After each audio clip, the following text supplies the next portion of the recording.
everyone and welcome back to day 17 of Preptober. Today I'm here to talk to you about world building, and I am going to start this off by saying that I am not the biggest world builder. I tend to try to stay away from fantasy and sci-fi and other genres where I feel like I need to do quite a bit of world building to be able to write that story. But over the last little while, I've actually started diving just a little bit into world building. And those are the things I'm going to talk to you about today. Now, if you're looking for proper world building with maps and religions and magic systems and climate and plant life and whatever else, there are tons of resources available for free on YouTube from people who are way more qualified to talk about those things than I am. I'm going to leave Marcus's channel linked down below. He is my fiance, so I'm going to, shamelessly plug him. But he recently started a world building series that is really, really good, so I'm going to link that down below. But if you don't want to watch his series, I recommend you to just search for it on YouTube, and you will find people giving advice on world building when it comes to the big, massive parts. But I'm here instead to talk about the smaller details of world building. Now, some people might argue that you should, have the entire world, like the entire map or whatever else, first, and then go from large scale to small scale. I'm here to talk about the small scale stuff because that's what I find fun, and I'm not the most traditional person when it comes to, well, most things really. So some things that you might want to world build if you feel like the entire creating a whole map and religious system and all of that is too big, scale it back or zoom in, I suppose. For example, I really enjoy building someone's wardrobe, or I like building their room, or I like building the street they're on, or their classroom, or the cafe where they spend a lot of time.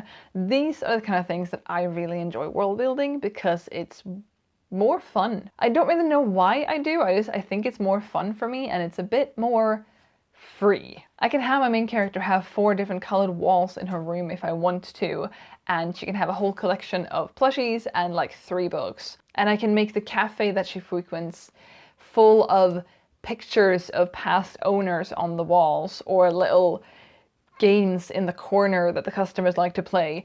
That is the kind of world building that I really, really enjoy. And when it comes to this, I would highly recommend that you check out rental sites or websites selling property if you have that available in your country. We have Hemnet in Sweden where you can search for size, you can search for if you want a house or an apartment or something else. How many rooms you want it to be, where you want it to be, and so on. And I can go on there and do a search for a 2-room apartment in this city that I'm placing the story in. Or I can just be like, I want my main character to live in a massive mansion. And go on there and search for the biggest houses I can find just to draw inspiration from. And that is something I really recommend doing. It might take up a lot of your time and you might find yourself wanting to move to the other side of the country a little too often because you find something that is really, really nice and you like to live there. But I like doing this, especially if you place it in a city or in a country that you don't know that much about, or even if you know about it, but you've walked the streets of it, but you've never been inside a building. Google is your friend, or rental sites are your friend. I think that kind of thing is really fun. And when it comes to like the room decor or the wardrobe, there are so many resources online. You can go on to insert random franchises website here and go through all the tops and go through all the pants and go through the skirts and pick out clothes that you think your main character would wear, or look at street photography or things you have in your own wardrobe, or go look in a secondhand store and take pictures as you go along. These are the things I really, really enjoy world building, and I think that it can add a lot to a story. Yes, it can be excessive. I mean, if your story takes place over a week and you've thought out 50 outfits that your main character will wear, you won't really have time for them to wear them all unless they do a lot of outfit changes per day. But I feel like it's a really good way to get a grasp and a feel for your characters. And I know I talked about characters a little while ago and I said that I find it really difficult to do character sheets before I started writing. This kind of falls in with that because I find it really difficult if I don't know the character to sit down and go, okay, but this is their wardrobe. But as I've started writing, or if you're someone who do really well with character sheets, this is something you can start implementing then. And I mean, if you don't enjoy this kind of stuff, regardless of if you're building your own world or if you're setting this in a city you know of, you don't have to do it. I just think it's really fun, and I think that this is something I was never really told I could do with world building, because my first contact with world building was that you had to basically build a fantasy world. You had to make a map, and you had to figure out the climate, and you had to build the cities, and you had to, you know, do all those things.